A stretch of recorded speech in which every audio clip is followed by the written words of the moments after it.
সিরাজগঞ্জের যমুনা নদীর বাঁধ ভাঙন নিয়ে সবশেষ তথ্য জানাতে যুক্ত হচ্ছেন সহকর্মী ইউসুফ দেয়ান রাজু। রাজু, ভাঙন নিয়ন্ত্রণে পানি উন্নয়ন বোর্ড কোনো পদক্ষেপ নিয়েছে কিনা?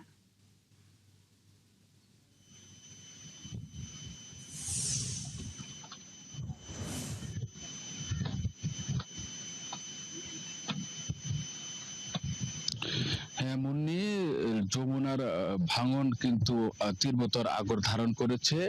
গত এক সপ্তাহ ধরে সিরাজগঞ্জ যমুনা নদীর পানি দিন দিন বৃদ্ধি পাচ্ছে। গত 24 ঘন্টায় সিরাজগঞ্জ সড়ক হাট পয়েন্টে 20 সেন্টিমিটার বৃদ্ধি পেয়ে বিপদ সীমার 208 সেন্টিমিটার নিচ দিয়ে প্রবাহিত হচ্ছে। একই সঙ্গে জেলার কাজীপুরের মেঘাঘাট পয়েন্টে 23 সেন্টিমিটার বৃদ্ধি পেয়ে বিপদ সীমার 258 সেন্টিমিটার নিচ দিয়ে প্রবাহিত হচ্ছে। এতে কিন্তু সিরাজগঞ্জের যে চর অঞ্চল, নিম্ন অঞ্চল রয়েছে সেগুলো কিন্তু পানি উঠেছে। একই সঙ্গে গত শনিবার কিন্তু হঠাৎ করেই এই সদর উপজেলার বাহুকার যে তীররক্ষা বাঁধ রয়েছে সেটা কিন্তু ধসে যায়। প্রায় 30 মিটার নদী গর্ভে বিলীন হয়েছে। এতে কিন্তু এলাকাবাসীর মধ্যে চরম আতঙ্ক বিরাজ করছে। একই সঙ্গে বাহুকা আর চর বাহুকা, ভেড়ামারা, গজারিয়া এসব বিভিন্ন এলাকার মানুষ কিন্তু আতঙ্কে বিরাজ করছে।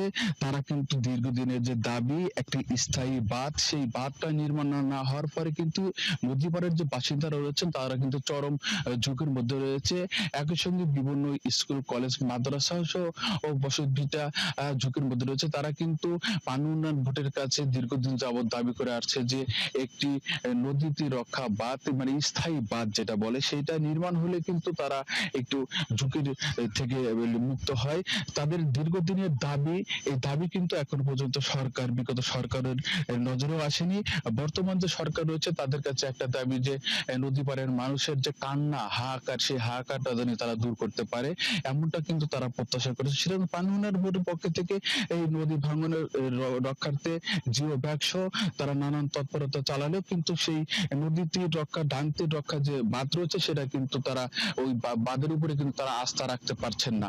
তারা দ্রুত সময়ের মধ্যে একটি স্থায়ী বাঁধ নির্মাণের দাবি জানিয়েছেন। তা না হলে কিন্তু এই যমুনার যে করাল ঘাস, দিন দিন যে পানি বৃদ্ধি, এই অঞ্চলের মানুষের যে দুঃখ, সেই দুঃখ কিন্তু রয়েই যাচ্ছে।